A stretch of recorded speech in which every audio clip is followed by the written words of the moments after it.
من بعد ما كنت مريضة والحالة ديالي علم بها غير الله، من بعد ما مشى ليا الذوق ومشى ليا الشم وكان عندي واحد الالم حاده في الجسم ديالي. الا كانوا عندك هاد الاعراض فديري هاد المشروب وتفكريني.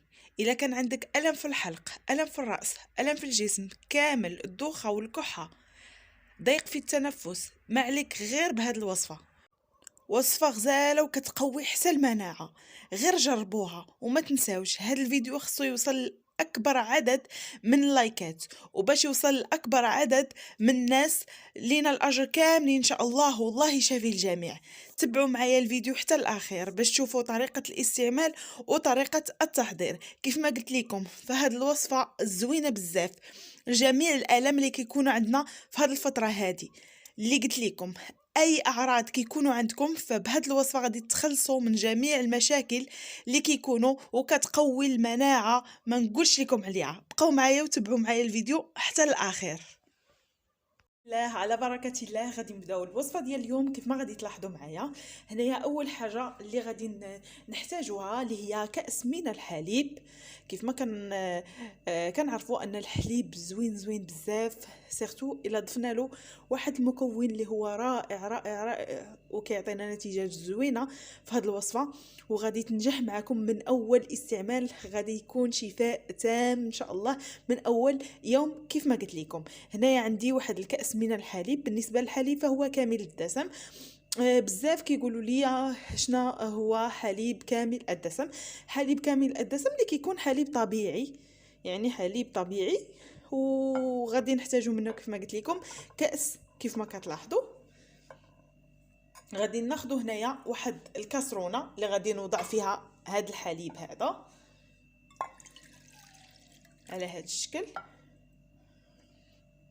فبالنسبه لهاد الكاسرونه هذه فغادي نديرها فوق نار تكون مهيله. ضروري من هاد المرحله هذه غادي نديرها فوق نار تكون مهيله وعاد نكمل معكم الوصفه. الحليب ديالي انا درتو فوق النار تكون مهيله. هنايا غادي ناخذ الثوم الاحمر، من الاحسن يكون هاد الثوم الاحمر هذا. غادي ناخذ تقريبا 3 فصوص من الثوم. هانتوما 3 فصوص من الثوم غادي نقيهم.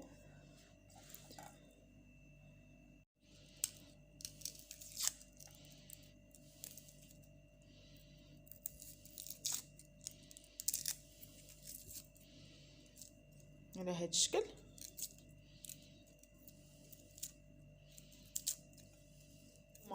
كيف ما كتلاحظوا انا نقيت الثومه ديالي. غادي ناخذ حكاكه اللي تكون رقيقه، ماشي هاد الحكاكه الغليظه هادي اولا مبشره. غادي ناخذ هاد الفصوص ديال الثومه وغادي نحكوهم على هاد الشكل.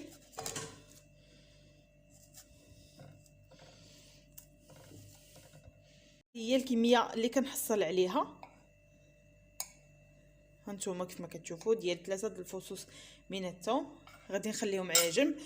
وغادي ندوز ناخذ واحد المكون اللي هو رائع اللي هو حب الرشاد. فهو غني عن التعريف، ما نحتاج انني نقول لكم مزايا ديال حب الرشاد للكحه والجميع المشاكل اللي كتكون عندنا في الصدر ديالنا اولا في الجسم ديالنا. فحب الرشاد رائع وفيه بزاف ديال الفائده للجسم ديالنا، سيرتو في هذا الجو هذا المتقلب.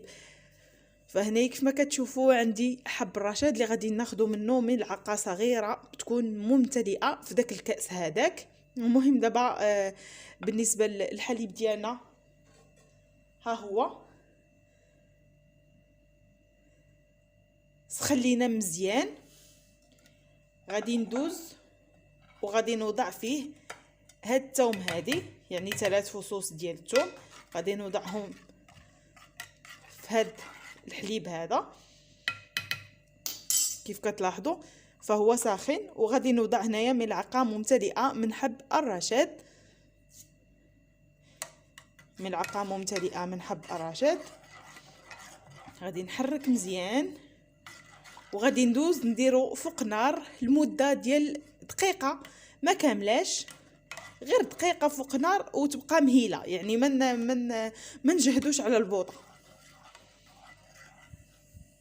نتوما كيف ما كتلاحظوا غادي نحرك غير واحد شويه كيف ما قلت لكم،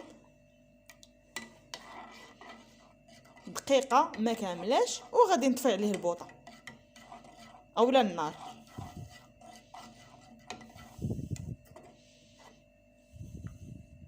كيف ما كتلاحظوا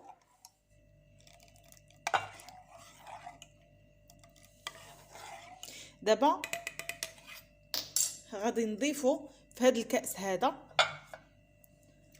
على هذا الشكل هذا، غادي نضيف الكميه كامله.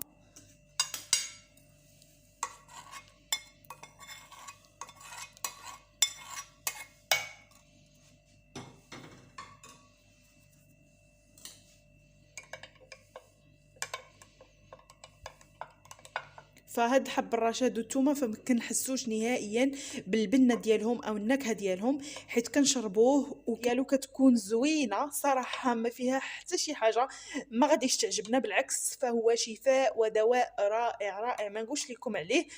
فخاصكم تجربوه باش هكا تحصلوا على النتيجه المرضيه، النتيجه اللي كيقلب عليها اي واحد. هنا كيف ما كتلاحظوا معايا بالنسبه لهاد المكونات تقدروا تضيفوا عليهم المليحه هكا باش يجيكم هاد الحليب بنين. تقدروا ديروا مليحه غير قبيصه الملحه.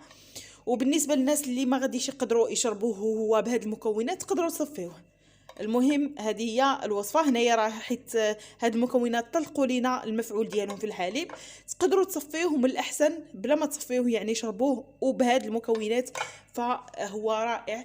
دابا غادي نضيف واحد المكون اللي ما نقولش لكم النتيجه ديالو، حتى هو كيسخن لينا الجسم ديالنا وكيعطينا واحد النتيجه خياليه، اللي هو الزنجبيل اولا سكينجبير، عرق اللي مدقوق على اليد. هنايا بالنسبه للناس اللي عندهم هكا زنجبيل طري فيمكن له يضيفوه، اللي عنده زنجبيل طري يمكن لهم يضيفوه، فكيعطي حتى هو نتيجه رائعه. غير الكميه ديال الزنجبيل طري غادي تضيفوا واحد الكميه اللي فحال غادي ديروا مثلا ضرس ديال الثومه، ديك الكميه اللي غادي تخرج لكم هي اللي غادي ديروها ديال الزنجبيل يكون طري اولا سكنجبير. صافي دابا كنخلطو مزيان كيف قلت لكم، تقدروا تضيفوا مليحه. فهذه هي الوصفه كيف ما كتلاحظوا، فالنتيجه ديالها رائعه والنتيجه خياليه، غادي تحصلوا على واحد النتيجه زوينه من اول يوم غادي تجربوا فيه هذه الوصفه، غادي تصدمكم النتيجه ديالها. فغادي تشربوها وانتم في الفراش ديالكم يعني مغطيين، حتى غادي تساليو كاع الاشغال ديالكم. وكتشرب هاد الوصفه هذه كتشرب في الليل باش كتعطينا نتيجه، يعني في الليل ما كنكونوش كنديروا شي حاجه كنجمعوا ولا شي حاجه، حتى كنبغيو نعسوا كنحضروا الوصفه وكنمشيو للمكان ديالنا اولا السرير ديالنا كنتغطاو مزيان وكنشربوا هاد الوصفه هذه اللي حضرت معكم وحنايا مغطيين. الا حسيتوا من بعد ما كتشربوا الوصفه الا حسيتوا بواحد التعرق، فالنتيجه ديال هاد الوصفه هذه فكتعطيكم 100%، وتما غتعرفوا ان الوصفه ديالنا اللي حضرنا اليوم ناجحه 100%. كيف ما قلت لكم الا حسيتوا بالتعرق فالوصفه ديالنا كتنجح بلا ما تحاولوا انكم هكا تحيدوا الغطو، واخا تحسوا بسخونيه بقاو مغطيين باش هكا ما يضربكمش البرد، والنتيجه ديال الوصفه تعطيكم ويكون المفعول ديالها 100%. هذه هي الوصفه كيف ما كتلاحظوا. كنتمنى ان الفيديو ديال اليوم يعجبكم، ما نكونش طولت عليكم فيه. الا عجبكم الفيديو ما تنساوش تبارطاجيوه وتشتركوا في القناه. بالنسبه للناس اللي اول مره غادي يشوفوا القناه ديالي فكنقول لكم ما تنساوش الاشتراك والضغط على زر الجرس هكا باش يوصلكم كل جديد. دابا غادي نقول لكم السلام عليكم حتى الفيديو القادم ان شاء الله، تبقاو على خير.